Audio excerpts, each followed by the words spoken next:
In this video, we are going to learn how to reconcile the profit between marginal costing and absorption costing.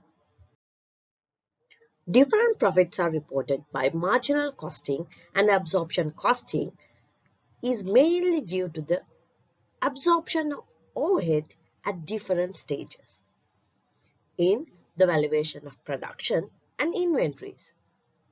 So let's look at three different scenarios to identify these differences. The first scenario, when there is no opening and closing inventories, that is, the production is equal to the sales units. In the second scenario, the opening inventory is more than the closing inventory. And in the third scenario, the closing inventory is more than the opening inventory. Normally, when there is no opening and closing inventories, that means when the sales are equals to the purchase or the production, then the marginal costing profit should be equal to the absorption costing profit. This is due to the same overhead is deducted from both methods at different stages of calculation. When the opening inventory is more than the closing inventory, the marginal costing will report a higher profit than the absorption costing method.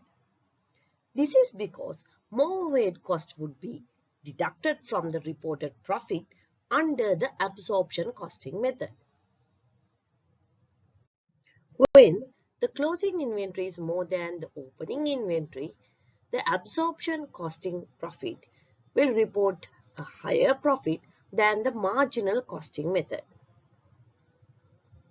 This is because more overhead would have been carried forward in the closing inventory under the absorption costing. Now we have an idea that the profit can be deferred under both marginal and absorption costing methods.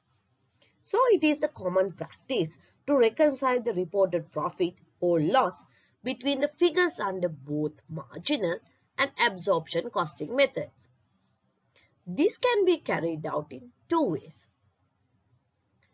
So in the first method, let's start it from the absorption costing profit.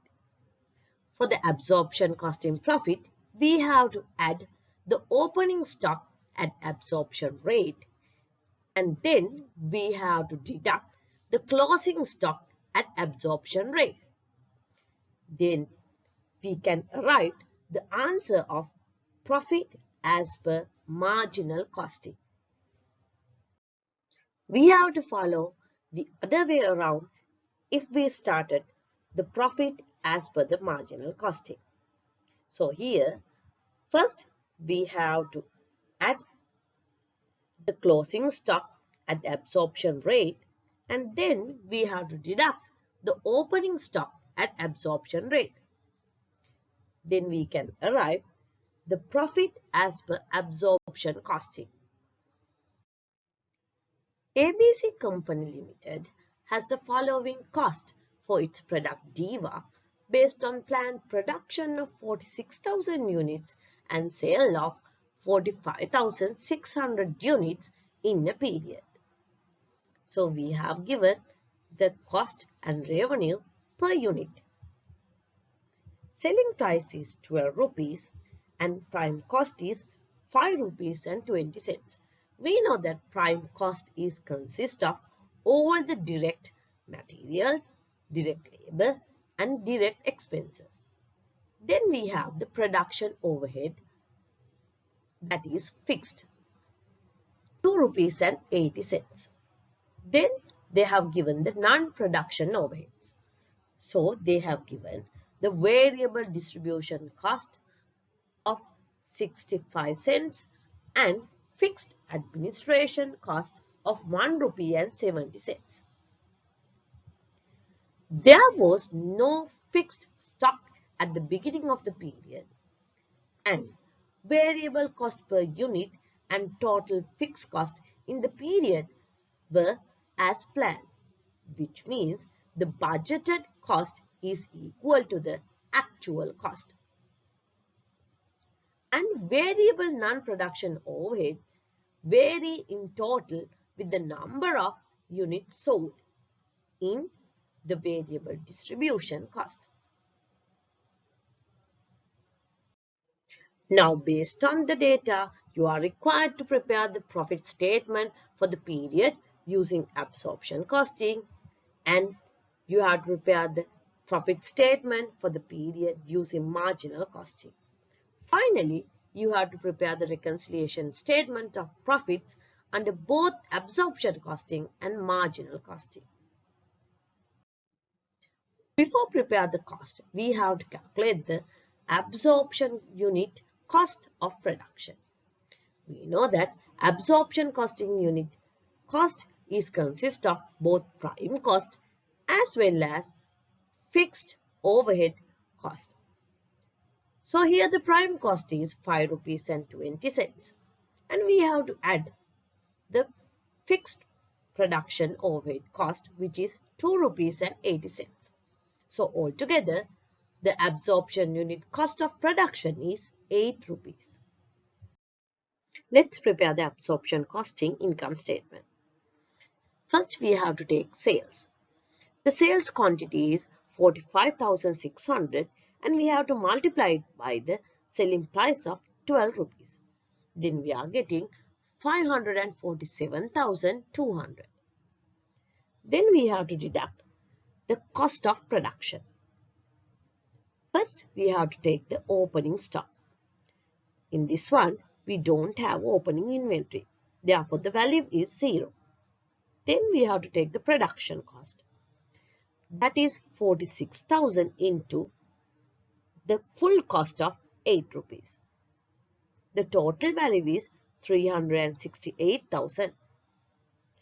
Then from that value, we have to deduct the closing inventory. Closing inventory is the difference between the total production and sales. Then that difference should be multiplied with the full cost. Therefore, the value is 3,200. Now we can arrive at the cost of production of 364,800. Now next step is we have to check whether there is over or under absorption. Since fixed costs were as planned, there is no under or over absorption. Then what we are going to do, we are going to arrive at the gross profit. So the gross profit is 547,200 minus 364,800. That is 182,400. Then from that value, we have to deduct the non-production cost. That is the variable distribution overhead that should be calculated by multiplying the selling quantity into the variable distribution overhead per unit. So the value is 29,640. Then we have to deduct the fixed admin overhead. So that is based on the total production. So 46,000 has to be multiplied by 1 rupee and 70 cents. The value would be 78,200. So we are taking this value and deducted from the gross profit. The ultimate net profit value under absorption costing is 74,560. Now let's prepare the income statement using the marginal costing principles. So first we have to start with the sales revenue. The sales revenue is 547,200. That is sales quantity into selling cost per unit. Then we have to deduct the cost of production. Here we are going to deduct the variable cost of production. According to this question, the variable cost of production is given as the prime cost. Since there is no opening inventory, the opening inventory value is 0. To get the production cost, we have to multiply the production units into the variable cost. That is 46,000 into 5 rupees and 20 cents. The value is 239,200. From that value, we have to deduct the closing inventory. The value is 2080.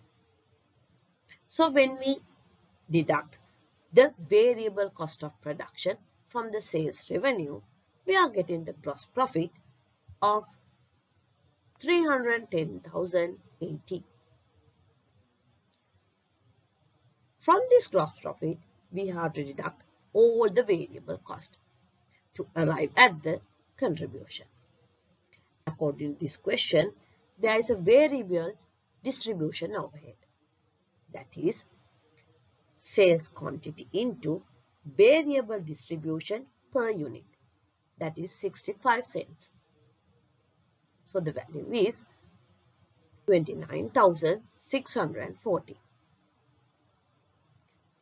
When we deduct this value from the gross profit, we are getting the contribution 280,440. From this value, we have to deduct all the fixed cost. It can be the production or non-production. Here, the fixed production overhead is 128,800 and the fixed administration overhead is 78,200. So we are getting the net profit as 73,440 under the marginal costing income statement. Now let's prepare the profit reconciliation statement. In this one, I'm going to take the absorption costing profit first. That is 74,560. Then I'm going to add the opening inventory at absorption rate. Since there is no opening inventory, that value would be 0. Then I'm going to deduct the closing stock or the closing inventory at absorption rate. Here, 400 units is there in the closing inventory. That should be multiplied with the overhead absorption rate. That is 2 rupees and 80 cents. So, when I'm deducting that value from the absorption costing profit of 74,560, I'm getting the marginal costing profit of 73,440. Hope you have gained an understanding how to prepare the profit reconciliation statement under absorption costing and marginal costing. So if you want more questions or revisions with regard to this one, please leave a comment for this video and please share it among your friends so they can get some idea with regarding to the marginal costing as well as absorption costing.